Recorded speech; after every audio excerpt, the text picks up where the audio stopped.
Hi guys and welcome. My name is Rob Richards and I'm part of Team Powertec, and on today's training series I'll be taking a look at timing and tempo and how incorporating this into your everyday workout can lead to better gains in your physique. First exercise I'll be taking a look at, squats.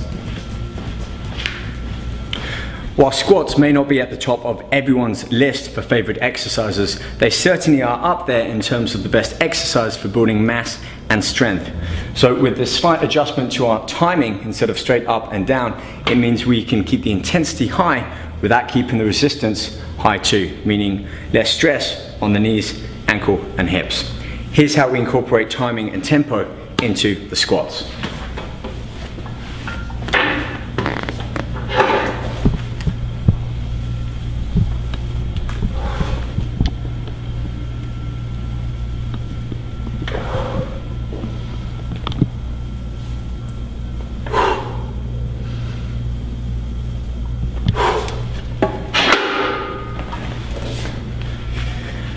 May not seem like I'm doing anything different than a normal squat, but if you were to look at my timing there, I'm taking 3 or 4 seconds longer on that eccentric part of the lift.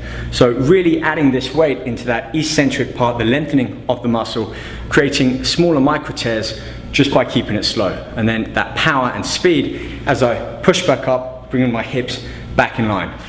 This is a great technique if you just add on to the end of a normal work set when you maybe drop the weights down and you really want to hit that fatigue and keep that training threshold high. Let's move on to the next exercise now on the lever system. Take a look at the chest. This is really much the same technique for chest. Slow it down, a slight pause at the bottom, and then as you push up, I want you to squeeze the muscles in the chest. It's not a simple case of repetitions and speed. You've got to focus about muscle activation. Slow down as you breathe in.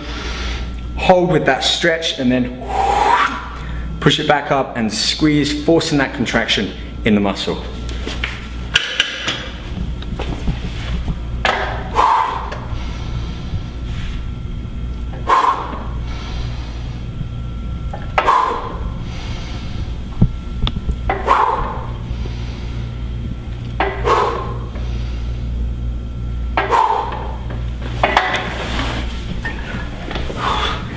Just those few reps there, I can already feel my chest starting to get a pump in blood. Great technique either for a warm-up set or that final kind of drop set once you've gone up and pyramided through the weights, or just stick with that same technique for a good 2 or 3 sets, increasing your overall resistance by about 10-15% as you hit that 10 to 12 rep max. With this lat pull down lever arm here, I'm really going to be engaging pretty much all of the muscles in my back. And this technique with that timing and tempo, slow it down, pause, and then allowing that weight to pull me back up. This is a switch from the squat and the chest press where I'm actually engaging that muscle, pushing the weights up.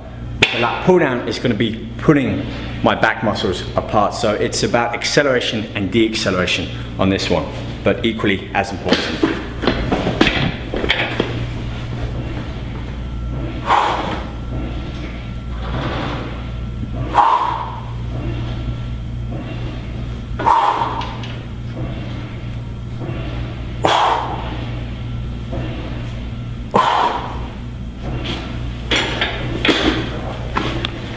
Very different feeling than if I were to actively squeeze down, pause, and then slowly control back up. That de-acceleration as I'm allowing the weight to go back up and slowing it down really adds in a stretch and a new dynamic to the exercise. So give this one a try, and with the lever arm it gives you a nice kind of feeling as though you're doing free weights, but with the added reassurance of that mechanism in there keeping you dialed in to that range of motion. Speaking of which, let's keep that range of motion focused and finish off on the biceps to really help round off a nice kind of coconut sized bicep. And for this, I'm using the arm curl. Same technique, fire the muscles with those fast twitch type 2B fibers, squeezing in and contracting the muscle, and then resist that temptation to allow that muscle to lengthen back on that eccentric lift.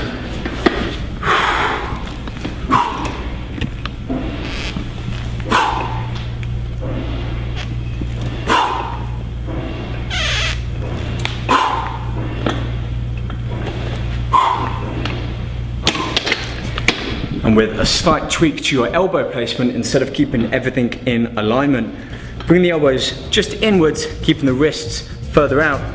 Then when you squeeze in, you're going to be working more of the inner bicep there, helping to add some peak along with some strength and size.